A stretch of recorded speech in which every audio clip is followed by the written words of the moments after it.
சிறை செல்லும் 3 திமுக X ministers. ஆட்டத்தை தொடங்கிய முதல்வர் விஜய். சுற்றி வளைக்கப்படும் சபரீசன். தமிழ்நாட்டின் மொத்த கஜானாவையும் காலி செய்து மொட்டையடித்து விட்டு சென்றிருக்கிறது திமுக அரசு என்கிற குற்றச்சாட்டு புதிதாக ஆட்சி அமைத்திருக்கும் தமிழக வெற்றிக் கழக தரப்பிலிருந்து விமர்சனமாக எழுந்துள்ளது. இந்த நிலையில் டாஸ்மாகில் இருந்து மட்டும் வருடத்திற்கு சுமார் 3 லட்சம் கோடி வருமானம். மேலும் மத்திய அரசிடம் இருந்து கடந்த 5 வருடங்களில் பல லட்சம் கோடி கடன். இது மட்டுமல்லாமல் பாட்டிலுக்கு 10 ரூபாய் என்று பல ஊழல்களை புரிந்த திமுக அரசுக்கு வந்த வருவாயை என்னதான் செய்தது என்கிற கேள்விக்கு அடுத்தடுத்து வரும் நாட்களில் அதிரடியான நடவடிக்கையின் மூலம் மக்களுக்கு தெரிய வரும் என எதிர்பார்க்கப்படுகிறது. குறிப்பாக அடுத்த மாதம் முதல் வாரத்தில் டெல்லி செல்ல இருக்கும் முதல்வர் விஜய் அங்கே மத்திய அமைச்சர்களையும் சந்திக்கிறார். குறிப்பாக பிரதமரை தனியாக சந்தித்து பேச இருக்கிறார்.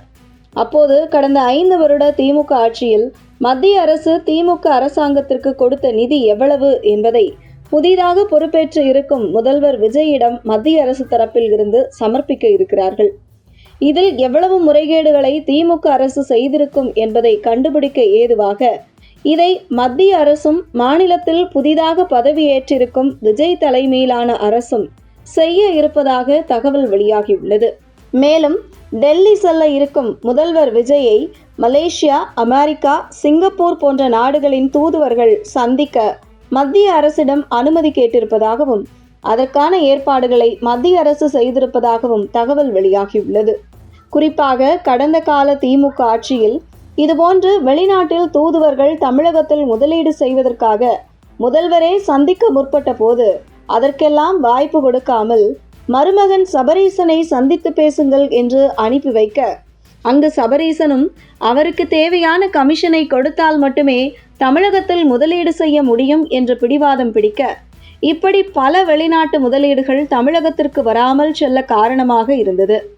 ஆனால் தற்பொழுது முதல்வராக பதவியேற்ற பின்பு விஜய் வெளிப்படையாகவே பேசிய ஒரு பேச்சு இங்கே ஒரு பாயிண்ட் தான், சென்டர் பாயிண்ட் மட்டும்தான், அது நான் மட்டும்தான், லெஃப்ட் ரைட் என்று எதுவுமே கிடையாது என்று சொன்னது எப்படி முதல்வராக இருந்த ஸ்டாலினுக்கு லெஃப்டில் உதயநிதி, ரைட்டில் சபரீசன் என்று பல சென்டர்கள் இருந்ததோ அதுபோன்று எல்லாம் இங்கே கிடையாது, நானே டீல் செய்வேன் என்பதுதான் விஜயின் இந்த பேச்சுக்கு அர்த்தம் என்று கூறப்படுகிறது. இந்த நிலையில் கடந்த திமுக அரசின் சுமார் 78,000 கோடி ஊழல் தூசி தட்டப்பட்டு டெல்லி செல்ல இருக்கும் முதல்வர் விஜயிடம் அதற்கான பல ஆதாரங்களை மத்திய அரசு சமர்ப்பிக்க இருப்பதாகவும் முதலில் இது தொடர்பாக தமிழகத்தில் உள்ள லஞ்ச ஒழிப்புத்துறையில் FIR பதிவு செய்யுங்கள் என்று மத்திய அரசு தமிழக முதல்வர் விஜயிடம் தெரிவிக்க இருப்பதாக தகவல் வெளியாகியுள்ளது. திமுக முக்கிய புள்ளிகள் மீது FIR தமிழக அரசு பதிவு செய்யும் போது அந்த FIR-ஐ கையில் எடுத்துக்கொண்டு அமலாக்கத்துறை உள்ளே வரும், அதிரடி சோதனைகளை நடத்தும் என்பது குறிப்பிடத்தக்கது. அப்படி அதிரடி சோதனை நடத்துவதே முன்னாள் முதல்வர் MK ஸ்டாலினின் மருமகனை சபரீசனை சுற்றி வளைக்கத்தான் என்கிறது அரசியல் வட்டாரங்கள். இப்படி ஒரு சூழலில் அடுத்த மாதம் தொடங்கி அடுத்தடுத்து திமுகவில் பல முக்கிய புள்ளிகள் கைது செய்வதற்கான வாய்ப்பு மிக பிரகாசமாகவே இருப்பதாக டெல்லி வட்டாரங்கள் உறுதிப்படுத்துகிறது.